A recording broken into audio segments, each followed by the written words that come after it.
Hi friends, இன்னைக்கு சூப்பரான kitchen tips தான் பார்க்க போகிறோம். எதை பற்றிய டிப்ஸ்னா, நம்ம தட்டெல்லாம் பண்ணும்போது கொஞ்சமாக பட்டர் ஆட் பண்ணி பண்ணணுங்க. பாசிப்பருப்பு, உளுந்தம்பருப்பு, கடலைப்பருப்பு எல்லாம் போட்டு வேக வச்சு நம்ம தட்டை பண்ணோம்னா, அதில் வந்து கொஞ்சமாக பட்டர் போட்டு பண்ணுங்க. நல்ல உப்பலா கிடைக்குங்க. தட்டை வந்து நல்ல உப்பலா வரும். நல்ல மொறுமொறுப்பாக கிறிஸ்பியாக இருக்குங்க. பருப்பில் வந்து இப்போ தண்ணி ஆட் பண்ணிடலாம். நிறைய தண்ணி வைக்கக்கூடாது. நிறைய தண்ணி வச்சிங்கன்னா மாவு நிறைய ஆட் பண்ண வேண்டியிருக்கும். முங்குற அளவுக்கு தண்ணி வச்சு வேக வச்சு எடுத்துக்கணும்.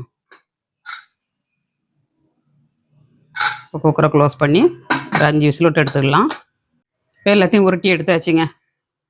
இந்த மாதிரி சீடை மாதிரி உருட்டி எடுத்துக்கோங்க. ஃபஸ்ட்டு உருட்டி எடுத்தீங்கன்னா உங்களுக்கு தட்டி போடுறதுக்கு ஈஸியாக இருக்குங்க. இப்போ எல்லாத்தையும் நல்லா தட்டி எடுத்தாச்சுங்க. இந்த மாதிரி தட்டி எடுத்துக்கணும். அதை நம்ம எண்ணெயில் போட்டு பொரிச்சு எடுத்துக்கலாம். இப்போ எண்ணெய் சூடாயிருச்சு. 1 பை 1 போட்டுக்கலாம்.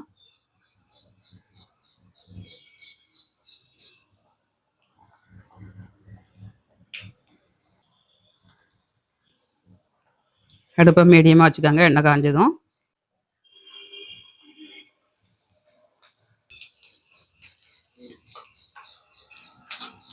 இந்த மாதிரி செஞ்சிங்கன்னா தட்டை வந்து உங்களுக்கு சூப்பராக கிடைக்குங்க. வீடியோ வந்து ஃபுல் வீடியோ வந்துருச்சு பாருங்கள்.